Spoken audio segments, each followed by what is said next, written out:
Ini memang ada dua pakaian untuk wanita khususnya ini di Bumi Sasak. Nah, di Bumi Sasak Ya. Satu kebaya, satu lambung. Ya.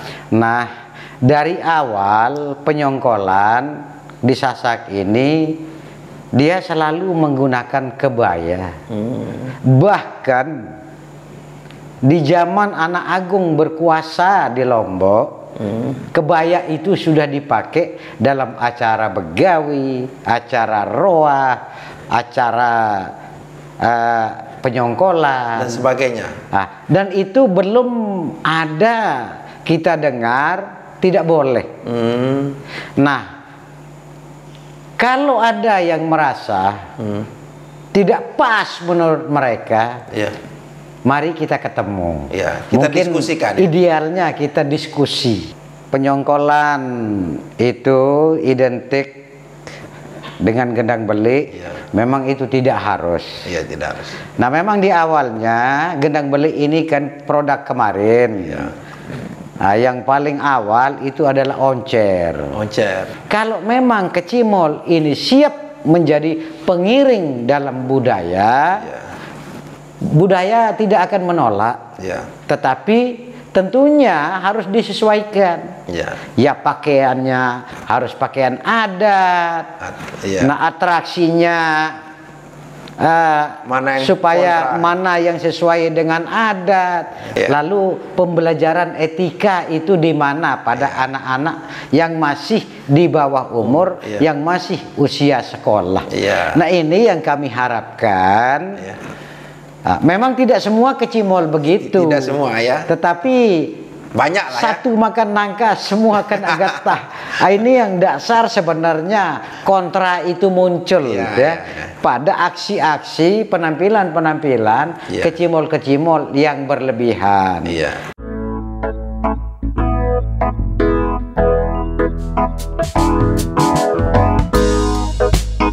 Baik, assalamualaikum warahmatullahi wabarakatuh. Selamat malam, berjumpa kembali tentunya bersama saya Abu Nuril di Abu Nuril Podcast Obrolan Rakyat Jelata.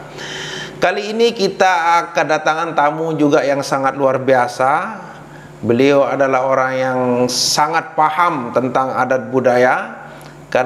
Karenanya beliau saya undang kali ini untuk sedikit memberikan pencerahan tentang adat budaya Sasak yang berkembang di tanah Sasak, baik itu yang kontroversi maupun tidak kontroversi. Beliau adalah tokoh budaya yang sangat terkenal dan beliau salah satu pimpinan dari sebuah yayasan atau sebuah lembaga yang disebut pembasak atau pengemban budaya adat Sasak. Saya langsung saja perkenalkan Bapak kita, Bapak Fatah Yasin. Assalamualaikum Pak. Waalaikumsalam. Apa kabar, sehat? Alhamdulillah Ya. sehat ya. Terima kasih telah bersedia hadir datang untuk memenuhi undangan kami tentunya di Abu Nuril Podcast. Jadi ya mudah-mudahan di sesi kali ini kita bisa menggali sedikit tentang apa itu perkawinan lari yang selama ini menjadi kontroversi dan apa itu nyongkolan, apa itu gendang belik dan lain-lain. Karena hal-hal seperti ini banyak berkembang di masyarakat dan agak liar kadang-kadang dipahami. Sebab itu saya merasa saya merasa penting kenapa saya harus mengundang Bapak Fatah Yasin sebagai tokoh budaya yang cukup berpengalaman dan mumpuni di bidangnya untuk menjelaskan kepada masyarakat, khususnya masyarakat Sasak dan secara umum untuk masyarakat Indonesia itu sendiri. Begitu Pak. Karena satu fenomena makanin lari yang sering terjadi dan menggunakan budaya dan bisa kita katakan sebagai kearifan lokal, tetapi di sisi lain ada bebagian kelompok masyarakat yang memandangnya sebagai sesuatu yang kontroversi atau ada yang memandangnya sebagai unsur-unsur yang melanggar dari sisi yang lain, mungkin agama, aturan dan sebagainya. Mungkin bisa Pak Yasin jelaskan apa sebenarnya kawin lari ini dalam budaya adat Sasak. Silakan Pak. Jadi begini, kalau kita membahas tentang adat kawin lari, ya memang kita di Sasak ini tidak ditinggalkan sejarah yang tertulis. Artinya apa yang kita alami sekarang, ini kita dapat pembelajaran dari cerita ke cerita, yang itu terus turun temurun. Nah, kaitan dengan masyarakat Sasak yang kawin lari, yang sering disebut mencuri. Mencuri ya? Kan begitu. Ya, memang pada dasarnya mereka kawin lari, tetapi ada juga yang menyebutnya mencuri. Mencuri ya. Nah, jadi karena tidak ada tulisan yang jelas, dan ini runutan cerita ke cerita dari dulu, dan ini yang masih kita pegang teguh sampai sekarang. Nah, kita kembalikan dulu ke legenda Putri Nyali. Nah, jadi dalam legenda itu yang sudah berurat nadi di masyarakat Sasak, itu kan menggunakan sistem lamaran dalam legenda itu. Nah, dari pangeran-pangeran yang begitu banyak, semua ingin mendapatkan sang putri. Nah, sehingga sampai terjadi ancaman. Nah, dengan ancaman-ancaman ini artinya mengancam kehidupan alam semesta beserta isinya. Tentu sekali bagi kekecewaan pelamar-pelamar yang tidak dapat, yang berpotensi ditolak yang berpotensi ditolak, pasti dia akan tersinggung. Sedikit dalam arti dari sekian banyak pelamar atau pangeran yang melamar Putri Mandalika, tidak mungkin diambil semua. Tidak mungkin. Ya, karena sistem kita kan satu-satu. Nah, tidak menyangkut tentang poliandri yang begitu itu Jadi satu-satu. Nah, sehingga berdasarkan dari legenda itu, ini yang menginspirasi bangsa Sasak untuk tidak melakukan sistem pelamaran. Nah, sehingga banyak kekhawatiran memang di masyarakat Sasak. Karena kehidupan kita di Sasak ini, perempuan-perempuan atau wanita-wanita, gadis-gadis ini sangat diberikan kebebasan. Kebebasan dalam arti? Nah, kebebasan untuk memilih pasangan hidup. Nah, sehingga satu orang gadis bebas dia memilih, bebas dia pacaran lebih dari satu. Nah, sehingga dia akan meneliti mana yang baik menurut dia, mana yang kriteria yang pas untuk dia. Nah, jadi dia diberikan kesempatan untuk memilih. Artinya orang tua tidak ikut campur, supaya anak ini jangan menyalahkan siapapun pada suatu saat nanti. Nah, karena apapun yang dia temukan itulah pilihannya. Kan begitu. Nah, sehingga berdasarkan pertimbangan-pertimbangan itu, sehingga orang tua sangat tidak menerima masalah lamaran itu. Tentunya punya dasar yang kuat dan masuk akal. Nah, contohnya kalau dia menerima lamaran, sementara anak gadisnya sudah dibolehkan berpacaran lebih dari satu. Nah, seandainya orang tua ini materialistis, tidak mungkinlah dia akan memilih yang miskin, meskipun itu yang dicintai sama anak. Nah, tentu saja orang tua nanti akan menjadi materialistis, karena tidak ada jiwa orang tua yang ingin melihat putrinya menderita. Nah, itu yang dari dasar itu. Dan jadi tidak ingin mencampuri, tidak ingin dinilai materialistis. Nah, sehingga anak ini diserahkan memilih, diberikan hak penuh, untuk memilih. Nah, kekhawatiran lagi, jangan-jangan ada keluarganya sendiri yang melamar. Justru orang tua karena ada niat materialistisnya itu dia kasih orang kaya. Nah, bagaimana tentang hubungan persaudaraan, kekeluargaan? Nah, ini pasti akan runtuh. Nah, ini yang dicegah sehingga orang tua menyerahkan pilihan kepada anaknya sepenuhnya. Nah, silakan ikuti mana yang layak, pas menurut kamu. Nah, jadi sedikit Pak, dalam kata lain bahwa perempuan diberikan hak penuh untuk memilih, menentukan siapa yang akan menampingi atau menjadi pasangannya, ya. Jadi terlepas nanti dalam istilah yang sedang kita bahas, caranya itu secara diam-diam atau dicuri. Itu dicuri sebenarnya dalam tanda kutip ya, bukan dalam arti sebenarnya kan. Jadi ini adalah itu hanyalah kearifan lokal, adalah cara atau budaya sebenarnya, bukan mencuri dalam arti sebenarnya. Jadi salah satu apa yang disampaikan oleh Bapak tadi itu adalah salah satu alasan kuat ya. Kenapa? Tapi pertanyaan saya Pak, kemudian kalau saya lihat apakah kawin lari ini masih relevan di saat ini, itu satu hal.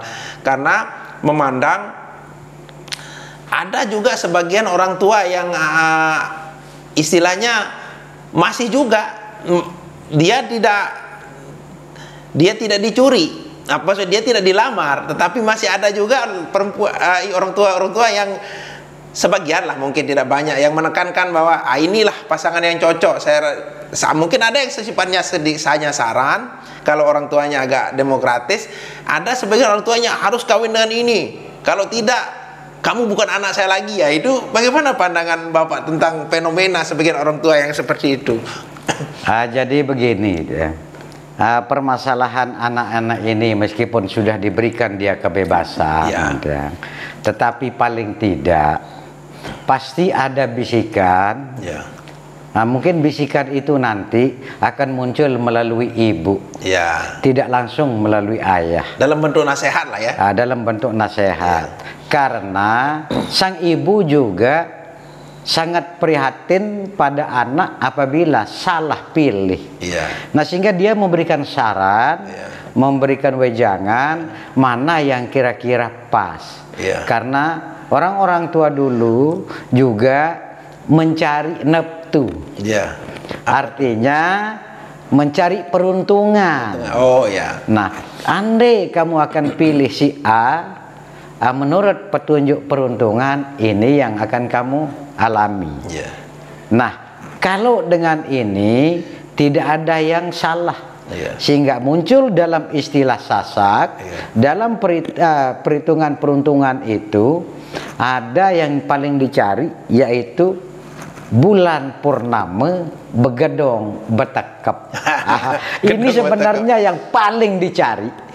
Ya memang sulit. Tetapi ini yang paling dikejar. Yang maksudnya bulan purnama begedong betekep, artinya dia akan memiliki kasih sayang, dia akan menyayangi sepenuhnya, dia memiliki kejujuran, dan tidak akan melarat karena harta. Sehingga jaminan harta itu akan ada. Ini yang kita sebut dengan begedong betekep. Jadi tidak akan kurang secara ekonomi. Oke, sedikit saya potong. Artinya dari sisi kenapa orang tua si perempuan ini tadi terkesan ingin memaksa harus dengan si ini, dengan bahasa lain bahwa itu adalah salah satu tanda seorang tua tidak ingin melihat anaknya itu di kemudian hari menderita, atau ingin dalam kata lain ingin melihat anaknya bahagia. Apakah itu yang dimaksud dengan ramalan-ramalan menggedong mentekep yang tadi yang Bapak sampaikan itu? Jadi meskipun dia sudah disarankan melalui pencarian, arti neptu sebuah nama, juga diserahkan lagi kepada anak. Harapan orang tua ingin melihat kamu itu bahagia, hidup layak, bahagia, damai. Nah, inilah orangnya. Tetapi kalau memang udah dikasih saran, perempuan juga tidak menerima, mungkin dia akan lebih memilih yang lain. Nah, ini juga tidak ditekankan. Oh iya ya. Nah, tidak ditekankan harus gitu. Ya tetap aja dia akan mengikuti kebebasan. Ya, jadi itu hanya sebatas nasihat dan saran. Nasihat. Bukan dalam bentuk paksaan. Oke, itu satu hal, Pak. Tapi bagaimana dengan sebagian orang yang mengatakan bahwa sekali lagi kawin lari ini tidak sesuai dengan norma agama misalnya, karena dia sudah dibawa lari bersama yang bukan mahramnya. Bagaimana dari sisi budaya itu melihatnya, Pak? Karena ada sebagian tokoh agama, baik itu yang dari luar ataupun dalam Lombok itu sendiri, mengatakan ini sebenarnya tidak relevan lagi, karena kita umat beragama, eloknya perempuan itu bersama dengan mahramnya, sedangkan kalau dia bawa lari, dia tanpa mahram dan kita tidak tahu apa yang terjadi. Bagaimana pandangan Bapak sebagai tokoh budaya tentang hal pendapat yang demikian itu? Karena itulah isu juga yang berkembang yang harus kita gali, begitu, Pak. Ya, kalau memang dari pendapat agama, ya, ini kita harus kembali ke awal.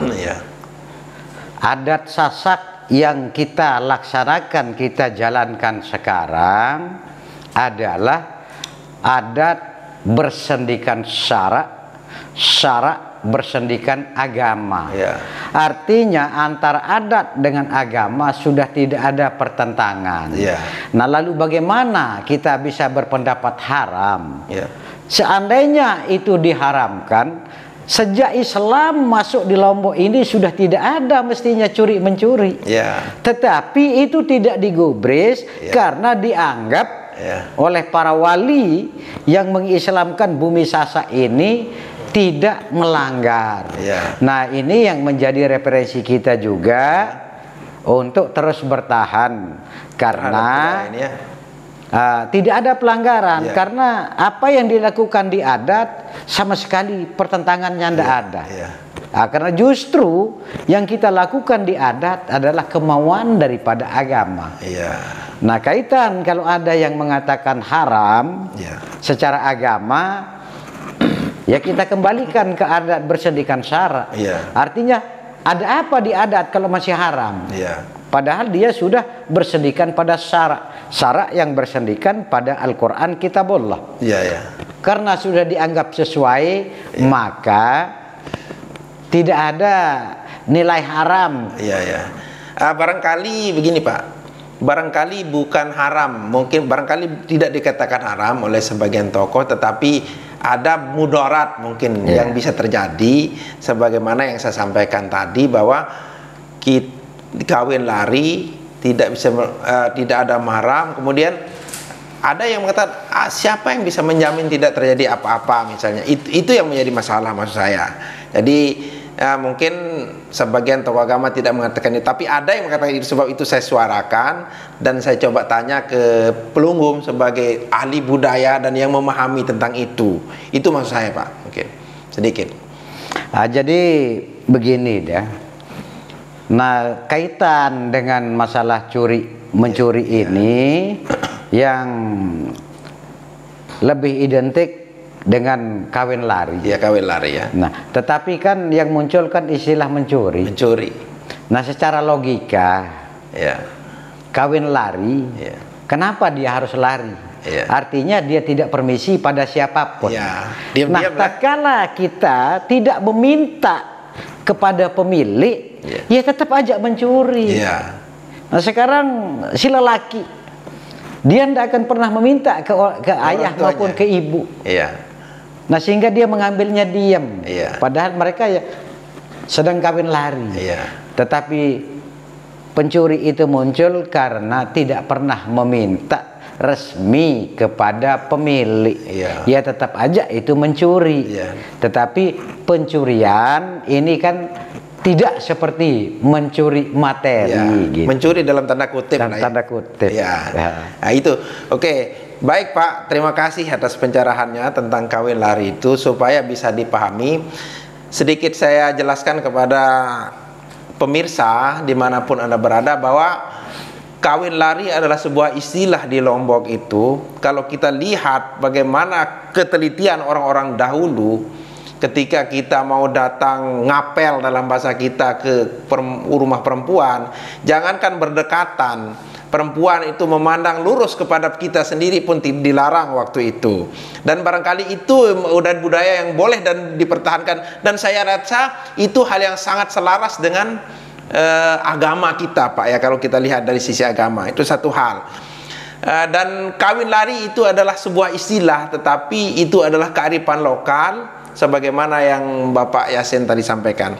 Kemudian satu hal lagi, Pak, setelah dilarikan itu, Pak, kan dilarikan dalam tanda kutip, bagaimana kita tahu bahwa perempuan ini bagaimana kita bisa membedakan bahwa dia itu benar-benar kawin lari dalam tanda kutip, atau diculik dalam tanda kutip, atau benar-benar diculik dalam arti sebenarnya, begitu, Bu? Karena ada sekarang fenomena perempuan hilang dan sebagainya. Bagaimana itu, Pak?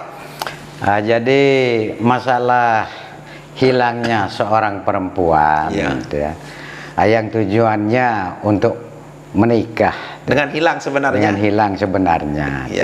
Nah, jadi dalam perkawinan sasak, meskipun dicuri, itu pun masih punya aturan. Nah, jadi aturannya harus dicuri malam.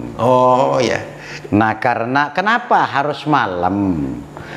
Nah, harapannya tetua sasak dulu, malam itu bisa sembunyi, tidak terlihat oleh orang banyak, oleh keluarga, atau saingannya sendiri. Nah, sehingga andai dia kawin lari di siang hari, maka itu sebuah pelanggaran. Pada zaman dahulu. Pada zaman dahulu sampai sekarang. Setiap wanita sasak mau menikah siang hari itu adalah pelanggaran dari aturan karena aturannya adalah malam. Nah, diatur malam supaya mengantisipasi, siapa tahu keluarganya, saudaranya, misalnya menemukan mereka berjalan di siang hari, akan marah. Nah, kalau malam hari itu tidak akan banyak yang melihat dan mengurangi dampak. Nah, sehingga diperintahkan supaya silakan lari tetapi malam. Nah, itu yang pertama. Dan yang kedua lagi, pelanggaran aturan-aturan yang sudah baku dibuat. Nah, ini nanti apakah dia menikah dengan baik atau diculik? Nanti ada yang akan menentukan. Nah, contoh, kalau dia mau menikah dengan sebenarnya, nah, begitu menikah, maka sampai di tempat lelaki, itu ada acara, diacarakan di sana. Pertama, acara basuh kaki, untuk memasuki rumah si laki. Nah, tetapi kebiasaannya, begitu dia diambil, kalau masa-masa lalu, si gadis ini tidak langsung dibawa ke rumah laki, rumah kerabat yang lain. Nah, berarti ke rumah kerabat yang lain. Kenapa? Takut ada penyusul dari pihak perempuan. Nah, sehingga disembunyikan dulu, barang semalam atau setengah malam. Nah, nanti baru diberitahu keluarga. Nah, nanti keluarga banyak menjemput. Kenapa banyak? Karena tetap mengantisipasi ada pengambilan kembali. Karena si perempuan kan dikejar terus, dicari. Sedikit saya potong, Pak. Begini maksud saya, bagaimana setelah menikah itu, katakanlah dia tidak menikah satu kampung, misalnya katakanlah orang Sukerare menikah ke Budujai, tentunya dia akan dicuri tanpa sepengetahuan, sebisa mungkin tanpa sepengetahuan siapapun. Tapi maksud saya, bagaimana kita bisa membedakan dia itu dicuri dalam konteks dia akan kawin, atau dia curi dalam arti sebenarnya. Kalau misalnya dia diculik dalam arti sebenarnya dan kita tidak tahu dia kemana, orang hilang, itu maksud saya, bagaimana kita bisa membedakannya itu maksudnya? Nah, ini yang kita sebut dengan sebuah proses aturan. Setelah dia menikah, maka besok pagi dan interval paling lama 3 hari harus ada pemberitahuan dari pihak laki ke pihak perempuan. Itu yang disebut dengan ini yang disebut dengan sejati. Oh, sejati ya. Artinya membenarkan pelarian ini adalah sebuah pernikahan. Bukan pelarian dalam arti sebenarnya ya. Iya, bukan lari untuk dibuang atau diculik, tetapi dia lari untuk menikah. Nah, sehingga kalau terjadi dekat, nah itu batasnya 3 hari maksimal. Tetapi kalau lokasinya jauh saat itu, di saat dulu itu kan belum ada kendaraan, masih jarang. Nah, sehingga ditetapkan dalam aturan itu paling lambat 7 hari atau seminggu. Informasi sudah ada. Nah, apabila tidak ada informasi sampai 1 minggu, maka ini sudah bisa digolongkan dengan kriminal. Oh, begitu. Jadi 1 hari. Tetapi begini Pak, bagaimana kalau memang terjadi dalam arti penculikan sebenarnya, kalau harus nunggu 1 hari maksud saya? Jadi apakah ada tanda-tanda khusus perempuan itu pada malam itu ketika dia benar-benar lari dalam arti sebenarnya, atau diculik dalam arti sebenarnya, atau lari untuk menikah? Apakah ada tanda-tanda khusus yang kita bisa dapati untuk mengidentifikasi pada malam itu juga bahwa perempuan itu mau lari, mau diculik dalam arti sebenarnya, atau diculik untuk menikah? Itu loh, itu maksud saya. Untuk jadi secara instan. Karena aturannya malam, maka tidak mungkin seorang perempuan akan keluar malam, dan tidak mungkin juga dia akan diculik di rumahnya sendiri. Nah, biasanya kalau hilangnya malam itu 2-3 hari sebelum dia pergi, tanda-tanda itu sudah ada. Contoh seperti mengemas pakaian, atau ngomong ke temannya, terutama ke ibu. Dan meskipun ibu sudah tahu, pura-pura diam. Jadi itu sudah ada tanda-tanda. Nah, kecuali tanda-tanda ini tidak muncul, dia di tengah jalan lalu tiba-tiba hilang, ini ada apa? Itu ya patut dipertanyakan. Itu patut dipertanyakan. Baik. Terima kasih Jaradi, sudah clear ya. Sekali lagi saya hanya menegaskan bahwa pemirsa, bahwa ketika perempuan Sasak itu mau menikah, itu adalah salah satu cara kita untuk mengidentifikasi apakah dia itu menikah lari dalam arti sebenarnya, atau lari dalam tanda kutip, atau dia akan menikah. Yaitu biasanya perempuan ketika hendak mau kawin pasti ada tanda-tanda yang sangat kentara ya Pak ya, dari perilakunya. Kadang dia juga titip pesan ke ibunya atau adiknya Pak ya, mungkin kerabatnya. Jadi itu kalau tidak ada di antara tanda-tanda itu, kita patut curiga bahwa itu adalah benar-benar pencurian dalam arti kriminal sebenarnya Pak. Baik, sudah ditangkap poinnya. Oke, itu tadi hal tentang fenomena kawin lari. Kembali kita tentang budaya orang begawi ya. Sebenarnya budaya orang begawi itu setelah kawin lari, setelah terjadi perkawinan itu seperti apa sebenarnya? Itu Pak, jadi dulu begawi ini sebenarnya hanya sebuah imbas, sebenarnya imbas dari akan dilaksanakan sebuah proses. Nah, proses yang akan dilaksanakan adalah peresmian sebuah pernikahan secara adat. Nah, ini yang kita sebut dengan sorong serah aji kerame. Nah, tetapi bagaimana kita tidak sibuk mempersiapkan materi karena kita ingin ditahu sama semua keluarga Handetolan. Nah, sehingga itu ya kita undang. Nah, mereka itu nginap. Nah, kadang-kadang tidak nginap tetapi lama. Nah, ini juga butuh namanya jaminan. Nah, jadi imbas dari sebuah rencana peresmian. Nah, sehingga di dalam begawi itu hanya menjamin keluarga dan para tamu, karena besoknya kita akan melakukan upacara peresmian dari sorong serah Aji Krama dari pihak laki ke pihak perempuan. Jadi sedikit Pak.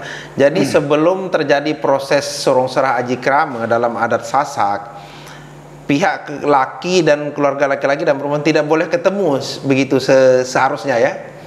Dia tidak dibenarkan ketemu karena sudah ada rencana dia akan diantarkan nanti pada saat yang sudah ditentukan dan beramai-ramai. Nah, pengantaran untuk sungkem ke orang tua ini yang disebut dengan nyongkolan. Nah, jadi itu adalah sejarah nyongkolan ya? Sejarah nyongkolan. Ya, sedikit. Pemirsa, bahwa sesungguhnya dalam adat Sasak itu ketika mereka mendeklar atau mendeklarasikan diri mereka itu pasangan untuk menikah, mereka tidak diperbolehkan ketemu setelah sampai proses adatnya itu selesai yang tadi beliau sampaikan, yaitu sorong serah. Jadi proses terakhir dari sebuah upacara perkawinan itu sendiri adalah nyongkolan, dan itu adalah momen pertama pihak perempuan bertemu dengan kedua orang tuanya dan keluarganya setelah diculik, Pak ya. Nah, itu sebenarnya yang terjadi. Jadi itu yang disebut dengan nyongkolan. Itu Pak. Baik, sedikit kebiasaan kita dari dulu sebenarnya untuk tanah Sasak ini, ketika kita mau melakukan acara nyongkolan sebagai bagian terakhir dari upacara adat itu sendiri, biasanya kan ada yang pakai gendang bele, kemudian ada juga yang pakai jaran, apa namanya istilah Sasak, jaran kamput istilahnya, anda tahu istilahnya modernnya itu sejarahnya seperti apa sebenarnya nyongkolan itu? Kenapa harus pakai gendang beli? Bagaimana sejarahnya sampai diiring pakai gendang beli dan sebagainya? Itu coba mungkin bisa dijelaskan. Jadi penyongkolan itu identik dengan gendang beli. Memang itu tidak harus. Tidak harus. Nah, memang di awalnya gendang beli ini kan produk kemarin. Nah, yang paling awal itu adalah oncer. Nah, oncer ini yang dipakai, dan oncer ini berkembang menjadilah gendang beli. Oncer ini. Nah, sebenarnya ini hanya sebuah kebanggaan, sebuah hiburan bagi orang dulu ya. Sebuah hiburan, kebanggaan akan mengantar menantunya sungkem ke orang tua, dan dia tidak mau sepi, ingin ramai, ingin diketahui orang banyak. Artinya sebuah kebanggaan, orang banyak itu tahu bahwa anak saya menikah. Nah, sehingga dia menggunakan tetabuhan seperti gendang beli, oncer dan sebagainya. Kayak tadi. Bolehkah saya mengatakan bahwa itu adalah wujud kegembiraan terhadap pernikahan itu sendiri, baik dari pihak laki-laki ataupun perempuan itu sendiri? Bolehkah saya mengatakan begitu? Jadi itu murni dari pihak laki. Dari pihak laki. Dari pihak laki. Kalau penyongkolan itu yang membawa gendang beli. Nah, tetapi itu pun tergantung dari kondisi. Ada yang tidak pakai gendang, karena memang kondisi ekonomi tidak mampu dari segi ekonomi. Nah, bagi yang mampu untuk membayar sebuah kebanggaan, maka dia siap membayar gamelan untuk mengiringi menantunya pulang. Oke, berarti bisa saya sampaikan bahwa itu adalah juga sebagai wujud dari kegembiraan. Kegembiraan. Baik, terima kasih. Itu Pak. Kemudian kalau kita lihat fenomena adat budaya Sasak ini kan kemakin kekinian, kemakin agak tergerus, maaf Pak ya, dengan beberapa perkembangan teknologi dan sebagainya. Kemudian sekarang malah mungkin apa namanya, maksud dan tujuannya mungkin sama sebenarnya. Bagaimana yang diawali oleh orang-orang kita dulu, orang-orang tua kita dulu, yaitu ketika mau mengakhiri pesta pernikahan atau begawe dalam bahasa kita, senanja itulah proses terakhir, yaitu nyongkolan dengan diiringi gendang belik sebagai hiburan dan sekaligus kebanggaan. Tetapi di akhir-akhir ini bagaimana Bapak memandang dari sisi budaya? Salah satu gendang belik misalnya yang sudah diganti dengan musik modern yang sangat populer saat ini di Lombok, terlepas dari pro kontranya, itu yang kita sebut dengan kecimol. Sebenarnya kecimol itu seperti apa sih dalam sisi budaya? Begitu Pak, coba sedikit diuraikan. Jadi akhir-akhir ini memang kecimol ini makin marak di mana-mana. Pro kontra ini selalu terjadi. Nah, tetapi sesungguhnya bukan masalah pro kontranya yang dari budayawan singgung. Memang sampai detik ini budaya itu tidak pernah menganggap kecimol itu masuk menjadi pengiring dalam budaya. Itu belum masuk. Nah, tetapi dengan keberadaannya yang begitu marak, budaya ini mencari cara, mencari jalan. Bagaimana kecimol ini tidak kontra lagi. Karena bagaimana mau menghilangkan itu juga sudah tidak mungkin. Karena mereka itu adalah usaha juga. Dan kebebasan berekspresi. Kebebasan berekspresi. Dan tidak ada aturan yang harus membubarkan mereka gitu. Nah, sehingga kita yang dari budaya berharap adanya kepedulian dari pemerintah. Karena kayaknya yang akan mampu dalam pengendalian ini adalah pemerintah untuk menertibkan. Nah, jadi bukan budayawan ini menuntut dibubarkan, tidak, tetapi diatur. Mudah-mudahan Pemda ini mau tahu, mau peduli terhadap pro kontra. Nah, sehingga harapan budayawan, kalau memang kecimol ini siap menjadi pengiring dalam budaya, budaya tidak akan menolak, tetapi tentunya harus disesuaikan. Ya pakaiannya harus pakaian adat, nah atraksinya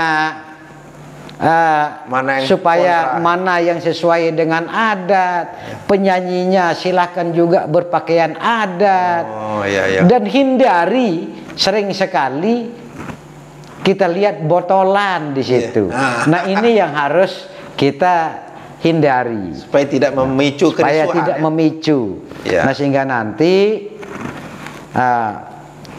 adik-adik kita yang di kecimol ini silakan berbusana Sasak dan lagunya juga diatur. Nah, jangan sampai lagu yang mengundang gairah untuk sampai lupa daratan gitu. Itu kita batasi. Mungkin akan kita titik beratkan nanti pada lagu-lagu Sasak. Baik, apakah budaya nyongkolan ini juga perlu punya awek-awek atau aturan? Karena terlepas ini adalah budaya atau bukan Pak, tetapi sebagaimana yang saya bahas kemarin dengan salah satu anggota dewan, calon anggota dewan, bahwa budaya ini adalah tradisi yang harus dilestarikan, yaitu nyongkolan diantaranya. Tetapi di sisi lain dia bisa jadi mengganggu ketertiban umum. Itu maksud saya Pak. Jadi apakah ada awik-awik tertentu dari segi budaya, bagaimana proses pelaksanaannya? Kalau tidak ada, apa yang perlu diatur dari proses ini oleh pemerintah? Maksud saya karena kadang-kadang jalannya sempit juga. Ini nyongkolan loh Pak ya, bukan dia kecimol pakai kecimol atau dia pakai kena boleh nyongkol jalan secara umum. Karena kadang-kadang jalan sempit, ada orang sakit, ambulan juga terhalang untuk lewat. Bagaimana ini? Apakah ada awik-awik dalam bahasa Sasaknya atau aturan-aturan dari adat secara khusus tentang itu? Mungkin bisa dijelaskan sedikit. Jadi penyongkolan ini kan sudah lama dari dulu, sebelum mobil motor ini ada gitu, sehingga tidak ada yang terganggu. Nah, pengaturan tentang itu memang belum ada. Di budaya ini belum ada. Nah, tetapi kami dari budaya tidak akan pernah mau dicegah kalau masyarakat mau melakukan penyongkolan, tetapi kami siap juga diatur. Nah, dalam arti kalau memang itu mengganggu, mari kita atur. Nah, karena banyak jalur-jalur, banyak cara-cara pengaturan yang siap juga budaya ini untuk mengikuti aturan itu. Karena tidak ada aturan yang tujuannya jelek. Nah, kami siap menerima, tetapi kami tidak siap untuk dihentikan. Kalau itu kita sepakat Pak. Baik, jadi intinya sebagaimana yang saya sudah bahas pada podcast-podcast sebelumnya, baik itu nyongkolan ataupun keramaian yang lain, eloklah kalau diatur caranya. Karena ini adalah kearifan lokal yang juga salah satu kekayaan kita Pak. Jadi tidak mungkin juga kita hilangkan. Cuma barangkali perlu diatur atau dibuatkan regulasi sebagaimana yang saya sampaikan dahulu. Dan itu pemerintah harus turun tangan. Nah, itu barangkali. Kemudian kembali sedikit tentang eksistensi kecimol itu tadi menarik itu Pak. Bahwa kecimol itu sebenarnya kita budayawan atau pihak-pihak yang lain yang tidak setuju tidak menginginkan kecimol itu tidak ada. Tetapi lagi-lagi yang sebagaimana yang Bapak sampaikan tadi, perlulah ditata begitu Pak ya. Itu mana yang kontroversi mungkin diatur atau elok memang masukan Bapak tadi bahwa elok kalau karena ini yang diiringi ini kan adalah proses budaya. Eloklah kalau memang kecimol-kecimol ini berpakaian ala budaya kita. Nah, itu dia. Itu yang saya maksud, itu adalah masukan yang sangat bagus Pak. Kemudian dari sisi budaya, kecimol ini sebenarnya bisa diterima ya dari sisi budaya sebagai salah satu untuk mengambil bagian dalam proses nyongkolan itu sendiri. Ya, meskipun belum diakui sebagai pengiring budaya, kecimol ini kami akui memang belum diakui secara budaya. Tetapi kami siap menerima. Dengan catatan itu munculkanlah atribut budaya supaya tidak dihilang esensi budayanya. Barangkali itu yang perlu dianu. Memang kemarin apa yang kita diskusikan itu tadi yang menjadi salah satu yang menjadi kontroversi yang saya sudah sampaikan kepada salah satu penggiat kecimol juga adalah banyaknya porno aksi di situ. Banyaknya porno aksi, sedangkan dia di tempat umum dan kita tidak membatasi siapa saja yang harus menyaksikan aksi itu kan.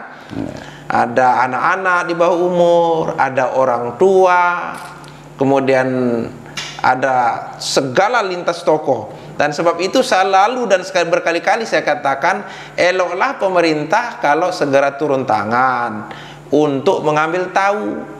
Dan itu yang saya sampaikan juga kepada salah satu caleg DPRD untuk disampaikan ke pemerintah. Buatlah aturan, tertibkanlah dengan aturan, buatlah regulasi mungkin dalam bentuk perda dan sebagaimana yang Bapak sampaikan. Mungkin salah satunya adalah ditiadakannya porno aksi, kemudian harus punya izin dan sebagainya supaya lebih tertib kan. Selama tidak ada aturan yang mengatur tentang itu, maka apapun jenis kebudayaan itu akan liar. Sebagaimana juga tadi mungkin salah satu yang bisa dimasukkan, tidak boleh ada yang mabuk di situ misalnya, karena salah satu pemicu dari keributan biasanya mabuk. Gitu. Oke, bagaimana mungkin Bapak bisa sedikit menambah tentang hal-hal seperti itu, mungkin bisa disampaikan ke pemerintah. Jadi harapan kita kepada pemerintah ya, ini penonton ini kan umur mungkin usia sekolah rata-rata. Apakah pemerintah juga senang melihat generasi ini akan hancur hanya karena tontonan joget gaul, peluk-pelukan? Lalu pembelajaran etika itu di mana pada anak-anak yang masih di bawah umur, yang masih usia sekolah? Nah, ini yang kami harapkan. Memang tidak semua kecimol begitu. Tidak semua ya. Tetapi banyak lah satu makan nangka semua akan agatah. Ini yang dasar sebenarnya kontra itu muncul pada aksi-aksi penampilan-penampilan kecimol-kecimol yang berlebihan. Nah, sehingga harapan kita di budaya, kami siap menerima kehadiran kecimol, tetapi mohon penampilannya harus penampilan budaya, karena ini sedang acara budaya. Bukan acara pawai gitu. Nah, dan lagu-lagunya kita kurangi yang bernuansa erotis. Mari lagu-lagu Sasak yang enak-enak, supaya lebih mendekati atau mencerminkan budaya. Nah, karena mempertontonkan joget gaulnya, ini generasi yang tersiksa. Oke, baik. Oke, terima kasih Pak. Jadi itu adalah salah satu masukan yang sangat bagus. Sekali lagi pemirsa, bahwa sebenarnya tidak ada yang antipati terhadap eksistensi sebuah komunitas atau grup kecimol itu sendiri, tetapi barangkali hanya butuh pengaturan atau penyesuaian. Sebagaimana yang Bapak sampaikan tadi, bahwa ini adalah proses budaya. Eloklah kalau segala sesuatunya, baik dari segi atributnya atau aksinya itu lebih mencerminkan kepada budaya, supaya lebih bisa diterima di kalangan masyarakat. Begitu Pak ya. Baik, saya rasa ada satu isu yang juga berkembang sekarang Pak, karena sebagian kita ini ketika melakukan proses acara nyongkolan itu, kita ada menerima dalam arti protes lah, dalam protes dari agama lain, bahwa pakaian Sasak kita sebenarnya yang harus kita pakai nyongkolan itu seperti apa sih gitu Pak. Karena kalau kita lihat perkembangan kekinian, bahwa ada yang memang betul-betul melestarikan budaya Sasak, pakaian adat Sasak seperti lambung dan sebagainya, tetapi tidak sedikit juga yang melakukan penyongkolan itu, terutama kaum wanita, menggunakan adat budaya orang lain, misalnya pakai kebaya, pakai ikat pinggang. Sementara itu diklaim oleh salah satu agama lain bahwa itu adalah pakaian kami ketika beribadah. Kenapa pula dipakai di acara nyongkolan? Jadi seolah-olah kita susah membedakan mana orang yang akan nyongkolan dengan mana orang yang akan beribadah. Dan kemarin di media sosial saya baca Pak, kita diprotes karena ketika mereka berpakaian seperti itu untuk beribadah dan yang sakral menurut agama dan kepercayaan mereka, justru kita menggunakannya dengan joget-joget erotis dan sebagainya di kecimol. Bagaimana Bapak menyikapi itu? Seperti apa seperti pakaian adat Sasak kita itu, begitu?